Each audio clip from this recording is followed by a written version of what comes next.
ബാംഗ്ലൂർ വെച്ചുകൊണ്ട് നടത്തപ്പെടുന്ന സമ്മേളനത്തിൽ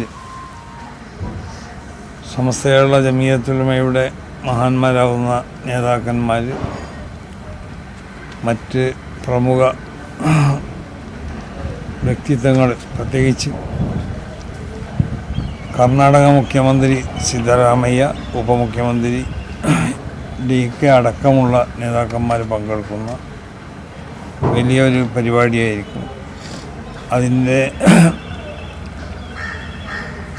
മുമ്പായി കൊണ്ടിട്ട് ഈ വെള്ളിയാഴ്ച പതാക ദിനം ആചരിക്കാനും എല്ലാ മഹല്ലുകളിലുള്ള ഖബർസ്ഥാനിൽ വെച്ചുകൊണ്ട് ആ ഖബർസ്ഥാനിൽ മറവിട്ട് കിടക്കുന്ന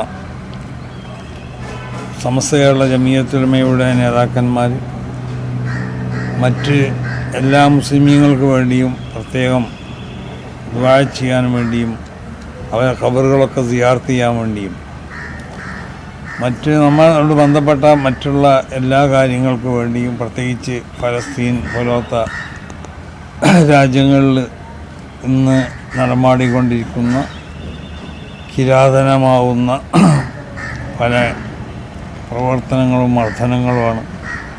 ഇതിലൊക്കെ ശബ്ദിക്കാൻ, ഇതിലൊക്കെ ദുആ ചെയ്യാൻ വേണ്ടിയിട്ട്, അതിനൊക്കെ ശമനത്തിന് വേണ്ടി ദുആ ചെയ്യാൻ വേണ്ടിയും സമസ്ത കേരള ജമിയത്തുൽ ഉലമ ആഹ്വാനം ചെയ്തിരിക്കുകയാണ്.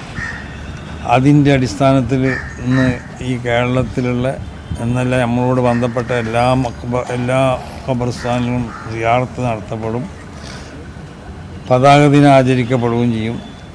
ഇതൊരു വളരെ വലിയ വിജയമാകാൻ വേണ്ടി എല്ലാവരും ശ്രമിക്കുകയും